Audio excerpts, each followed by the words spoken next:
The inaugural celebrations of Labor Day took place in the last decade of the 19th century in response to labor activists who were promoting the rights of workers, as well as a day intended to celebrate all of the achievements of American labor.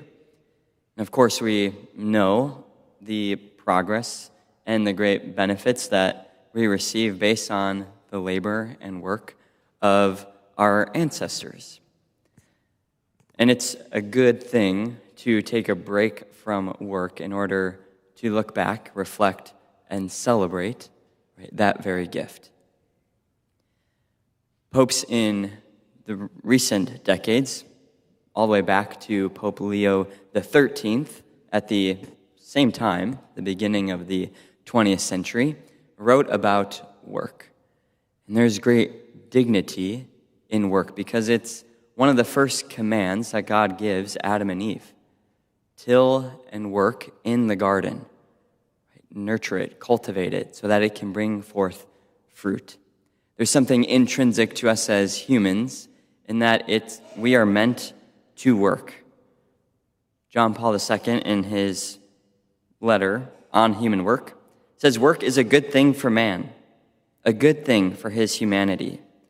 Because through work, man not only transforms nature, adapting it to his own needs, but he also achieves fulfillment as a human being, and indeed, in a sense, becomes more a human being.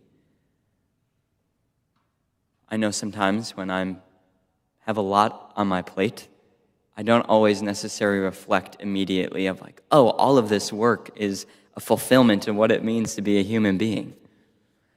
Maybe some of you feel the same way, maybe not. But work is something intrinsically human, and we're more human in doing so and engaging with work. But in celebrating the achievements of work, it can sometimes be easy to focus more or view the end of work as the achievement itself or the profit itself. In our world, especially in consumerism, can get so tied up in just the profit, in the capital that we can make.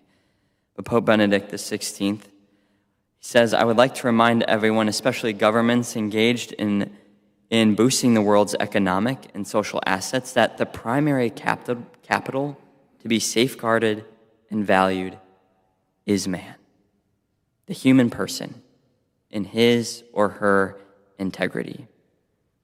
Man is the source, the focus, and the aim of all economic and social life. It's not profit, but rather man. And Pope Leo XIV, at the beginning of his papacy, already identified this era that we're living in as a new industrial revolution with the emergence of AI. You can already see in fast food restaurants, you order on a screen, not from a person.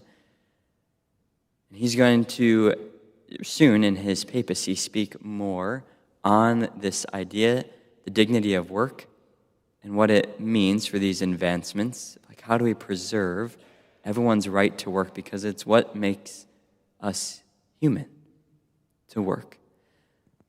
In this Labor Day, may we give thanks to God for the gift of work, that we get to image Him as our Creator, His work of creation by our own labor. And may we also pray for ourselves, our church, and the whole world, that we might be open to the teachings of our Holy Father when they come out about the dignity of work and the emergence of artificial intelligence and just all the new dynamics that are taking place in the economic sphere, that in listening to Him we might enter more deeply and truthfully and faithfully what it means to be human, and how to incorporate all these advances, not to our detriment, but to our